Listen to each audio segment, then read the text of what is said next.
They called him Papa Enoch, the man with a voice like thunder and prayers that felt like lightning in your chest. He came during the dry season, right when people were desperate for hope, healing, and money miracles. His first crusade drew crowds like bees to sugar. A woman with a tumor claimed it vanished on the spot. A barren couple returned with twins after his anointing. Umueke town hadn't seen this kind of revival in years. But behind the scenes, something foul was taking root. Papa Enoch didn't lay hands only during prayer sessions. He summoned women privately, mostly at night, and called it one-on-one altar cleansing. It started with touch, then silence, then threats. And soon, some married women began to behave strange, withdrawn, empty-eyed, overly obedient. They feared God. But they feared Enoch more. What no one knew was that the same altar he stood on Sunday morning was where he buried those who disobeyed. Ngozi was the first woman to vanish. A devoted choir leader, married to a quiet trader named Obinna. She was last seen leaving the church after night prayers. Her husband waited till morning before asking questions. "She's fasting in the mountains," Enoch told him, smiling, hand on Obinna's shoulder. The spirit called her. "She'll be back renewed." But she never returned. Her phone was switched off. Her mother cried for weeks, but no one dared challenge Papa Enoch. When Obinna asked again, his store mysteriously burned to the ground the next night.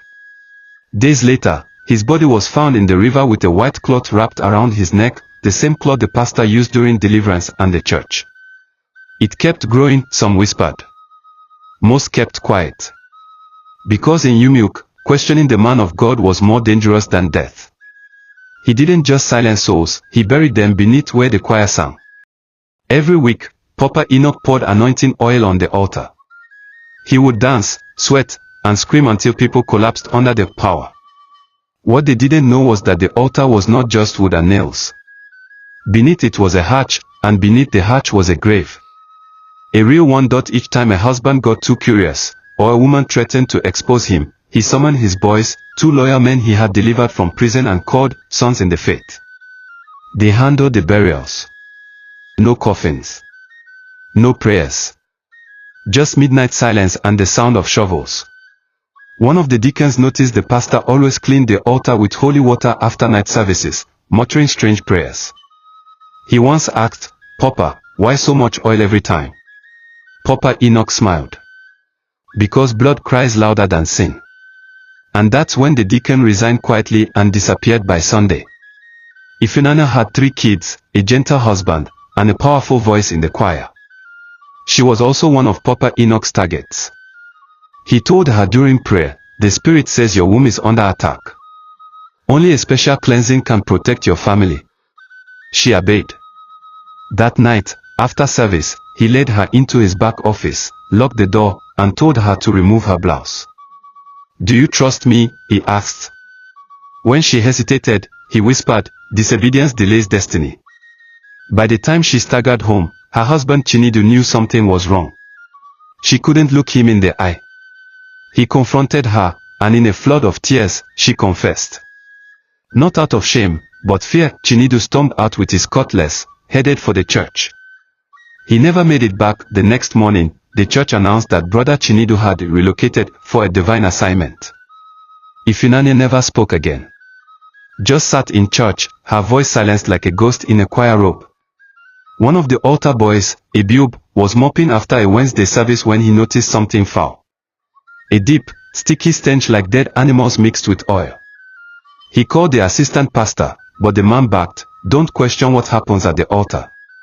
Go home." But Ebiub was curious.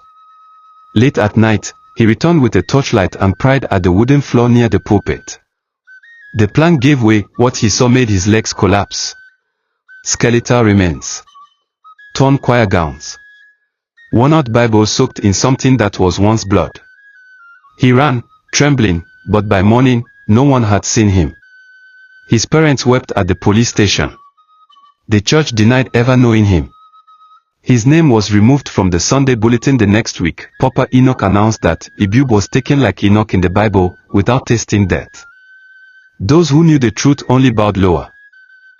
Adan was only 10 years old. Her mother, Sister Ruth, never missed a night service. One evening, Adan followed her quietly, barefoot, hiding behind banana trees. She waited behind the vestry, eyes wide.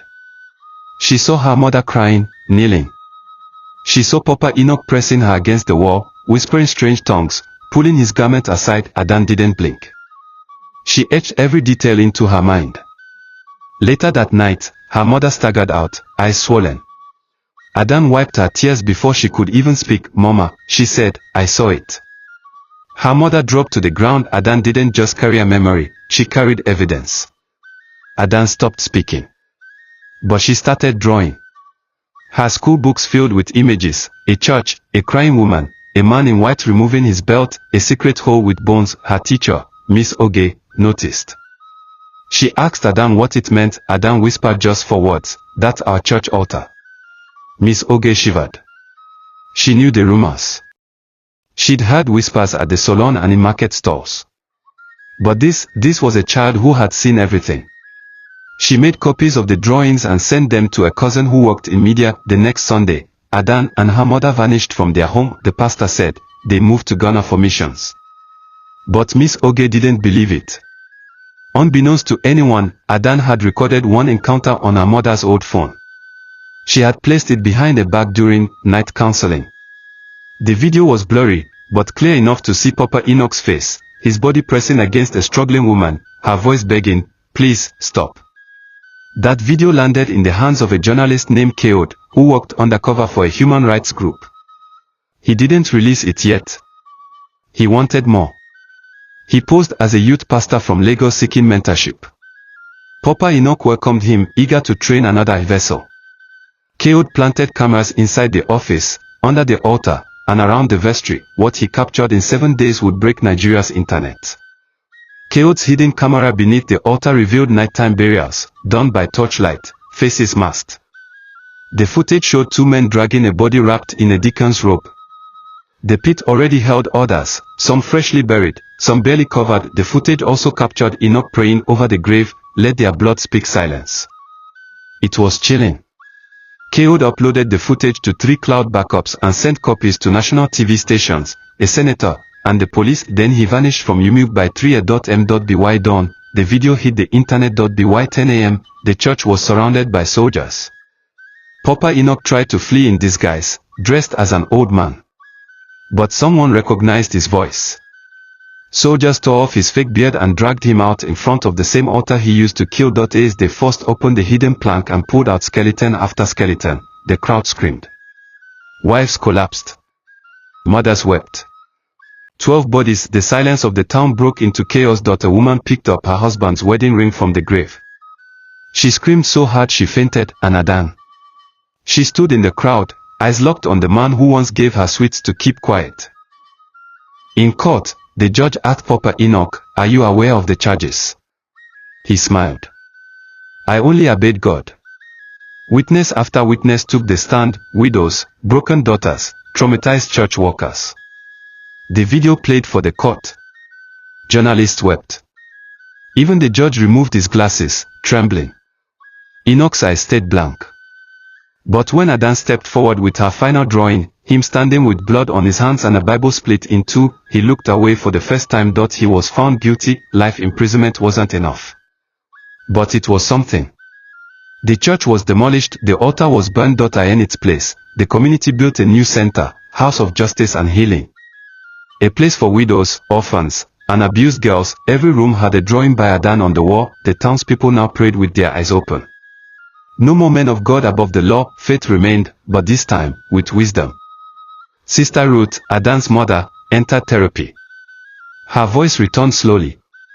She began to volunteer at the new center, speaking to young girls about consent, shame, and courage. For the first time in years, she sang again. Not in a choir, but to children with broken hearts. Her voice didn't tremble, it healed. She once feared that her silence would bury her daughter. But it was her daughter's boldness that saved them both. Papa Enoch sat alone in prison, his eyes hollow. No visitors. No followers. No altar. Only silence. The women he had rebuilt themselves.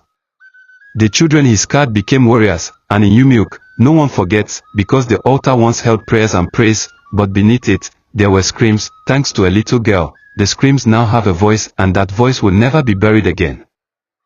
The end. Please like, comment and share. Subscribe for more stories.